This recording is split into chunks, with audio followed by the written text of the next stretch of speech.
ایک ناروے سے دوست نے فون کیا، مجھے کہنے لگے آپ بڑی تقریریں کرتے ہیں، کوئی ہمارے حق میں بھی کر دو۔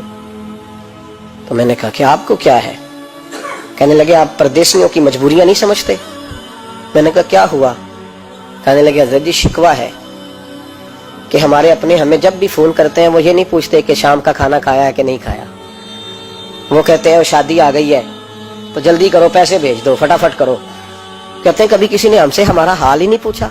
ایک بزرگ کہنے لگے کہ 22-23 سال دیے ہیں پردیس کو، تو اپنی ہی بیوی کو فون کیا ہے کہ اب نہیں ہوتا، گھٹنوں میں درد رہتا ہے، کمر کمزور ہو گئی ہے، اب میرا دل کرتا ہے گھر آؤں اور میں اپنے گھر میں بیٹھ کے بچوں کے بیچ بیٹھ کے روٹی کھاؤں، اعصاب کمزور ہو گئے ہیں، دل کی دھڑکن تیز رہتی، پتہ نہیں کب وقت آ جائے۔ تو کہتے ہیں میری بیوی جسے میرے دکھ سکھ کا ساتھی ہونا چاہیے، وہ کہتی ہے چلیں 3-4 سال اور لگا لیں پھر آ جانا۔ وہ بھائی کیا اس شخص کے ساتھ کیا تعلق ہے؟ اس کا بھائی اسے فون کرتا ہے تو کہتا ہے میں پیسے دے دوں گا، جب آؤ نا تو ایک موبائل ضرور لے آنا۔ اس کو لوگ فون کرتے ہیں، رابطہ کرتے ہیں کہ جناب وہ ایک چھوٹی سی چیز، وہ میں پیسے دے دوں گا، تو پیسے دینے ہیں تو یہاں سے کون سی چیز نہیں ملتی؟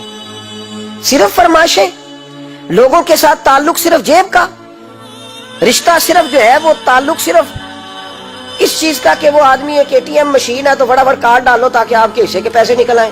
یہ مزاج اس نے نقصان کیا ہے، دراڑیں پڑ گئی ہیں، حالات بگڑ گئے ہیں۔ میرے نبی کریم سید عالم صلی اللہ تعالی علیہ وسلم نے رشتوں کو جو وقار دیا، امام غزالی رحمۃ اللہ تعالی علیہ نے لکھا ہے مکاشفۃ القلوب میں، فرماتے ہیں کچھ لوگ قیامت کے قریب آئیں گے جن کے نبی پاک صلی اللہ علیہ وسلم نے نشاندہی کی ہے، ان کے پاس کوئی شخص نہ بیٹھے ورنہ اس کا دل کالا ہو جائے گا۔ کہ حضور وہ کون سے؟ تو فرمانے لگے نبی پاک نے کچھ لوگ بتائے ہیں، ان کے پاس نہیں بیٹھنا۔ کون سے؟ مصطفیٰ کریم نے فرمایا یحبون الدنیا وینسون الآخرہ، جو دنیا کو سے پیار کرنے لگے اور آخرت کو بھول جائے۔ وہ جو نبی پاک نے فرمایا نا کچھ لوگ آئیں گے جو مال سے تو پیار کریں گے پر اس کے حساب کو بھول جائیں گے، ان سے بچنا۔ جو مکانوں سے تو پیار کریں گے پر اپنی قبروں کو بھول جائیں گے۔